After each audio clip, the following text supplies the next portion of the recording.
Hey my loves, welcome to Wangui Unfiltered. Today we're doing another video.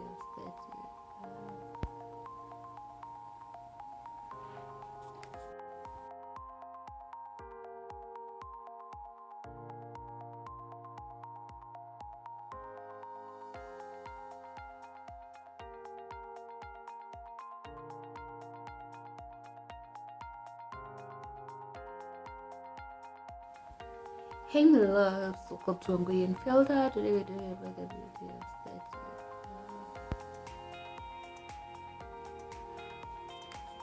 Hey my loves, this is Wangui Unfiltered. So today we are talking about the beauty of starting over. So before you ask, in the past like 2 weeks, I've started over like 17 times. My journal is like 10. God is like, my daughter, again. But starting over is beautiful, so let's talk about it.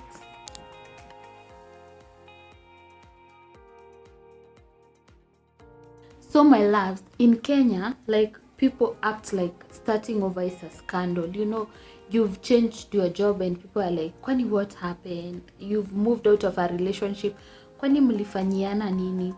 Whereas they don't know like starting over actually brings you peace inside. There are times you feel like starting over is like a movie, you know, and I like giving examples because they resonate with what I'm talking about. And you're like, this chapter delete, this character move, you know. It's like you're editing your life, you know.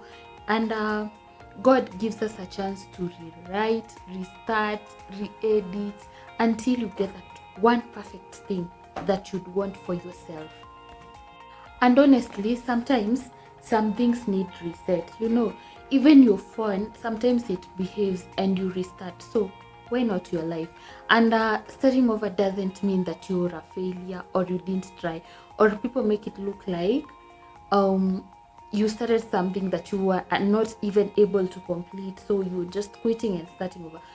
No, actually you're not a failure in this when you try to start over things. Like ni kama tu simu vile nimesema, if something is misbehaving in your life, you just restart again, re-edit, rewrite the chapter again.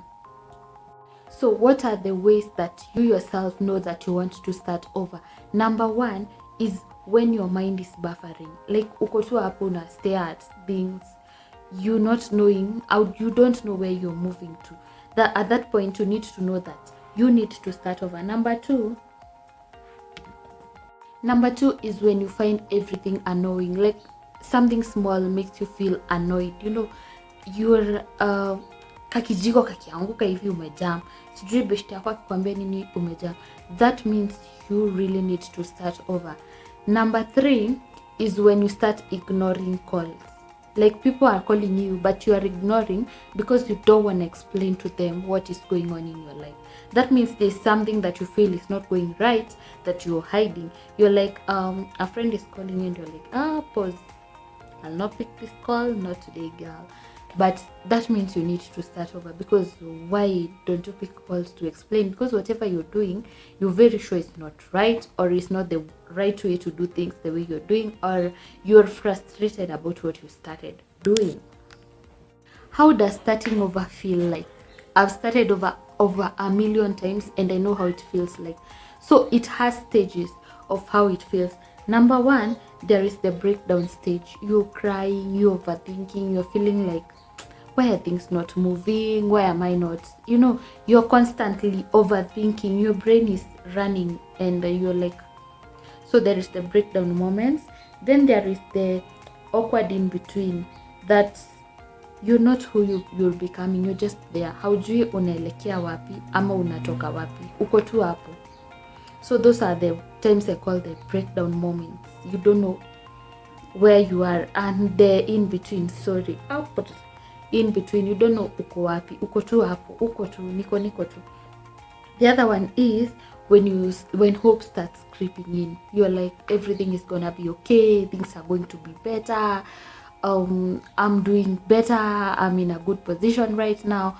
So that time I hope start creeping in. I'm giving you the stages, guys, so be careful. No, right now unafokuwa unajua kwa stage gani, and ya mwisho you're like, oh wait, am I actually doing okay?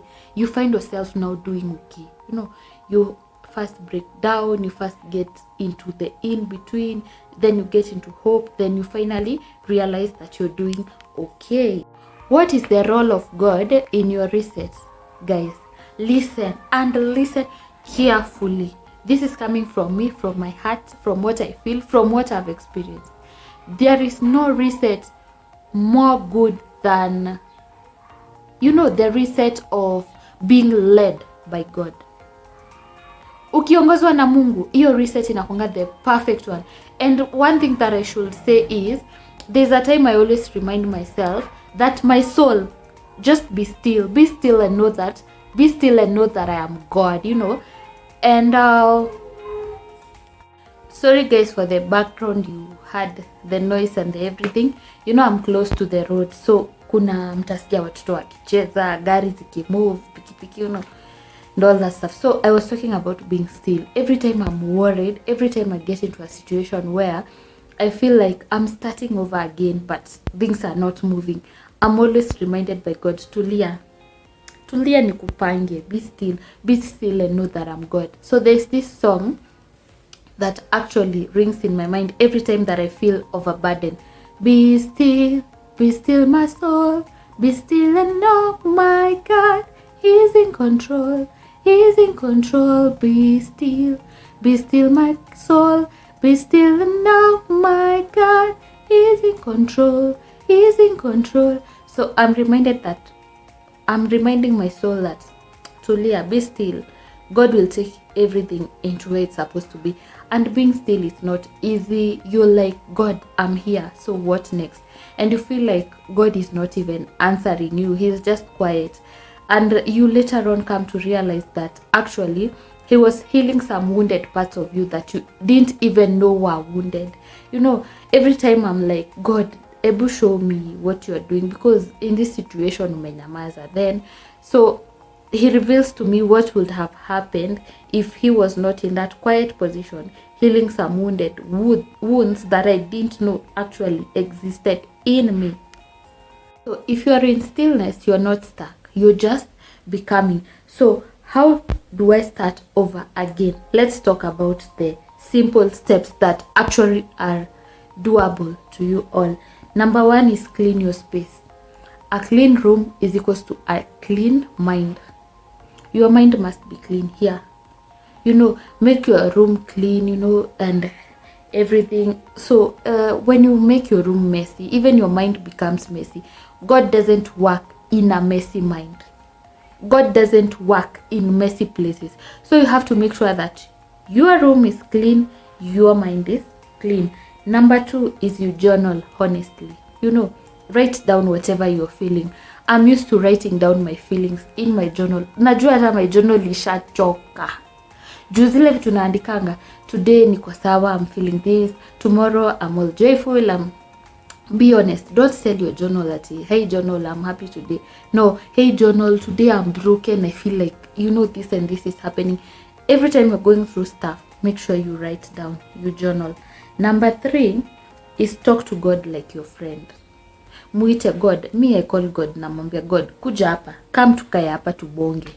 Unajua hii kitu nimefanya, nimetry, I've tried my best, nimefika hapa, kutoka hapa nidu, ebu nipe solution, nidu tuendelea aje. You know, you have to talk to God like your friend. The way you sit down your friend and talk to him or her, you have to talk to God that way. The last one is do one thing for yourself. If it means going and making tea for yourself, go make tea, go sit in the balcony, look at the skies, look at the nature.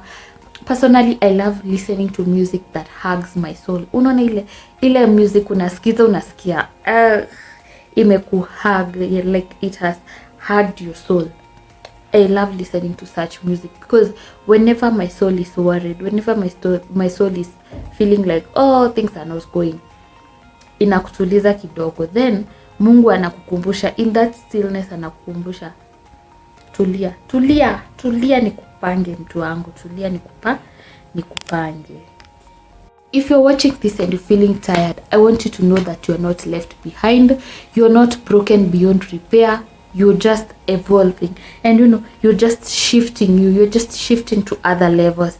You're just rearranging your life to fit in the way God is rearranging your life for you to fit in the life that you wanna become. And trust me, you're becoming. You'll be soft. You are wise. You know all the good things. You're beautiful. You are amazing. You are the best. You know, you are actually becoming. So to anyone watching this, you're wise, you are soft, you're peaceful, you're beautiful, you're handsome if you are a man.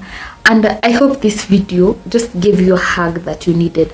Trust me, whatever that I'm telling you, you needed it more than you ever thought you did. So if you're starting over, big or small, I'm cheering you up. I'm here to cheer you up. I'm here to cheer you up. You start over, and let me tell you, it has some fruits in it. Ukianza tena, my friend, you will not be frustrated. I told you, I've talked about you being still and letting God take control. Whenever God directs you to your purpose, things will turn out to be okay. Thank you so much, guys. Before I forget, guys, ile love mlinishow on my 28th birthday. Oh my God, guy, mi sikujua mnanipenda hivi. I didn't know you guys love me this much. Sikujua.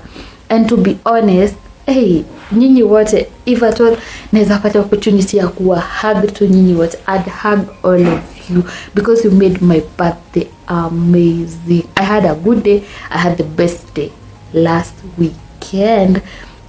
So thank you so much for those who've been supporting me, for those who've been watching my videos.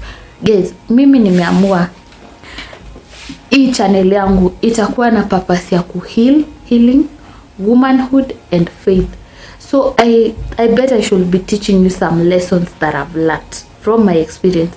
I'm 28, but vitu nimepitia ni like mtu ako over 40 years, because I've seen a lot of things.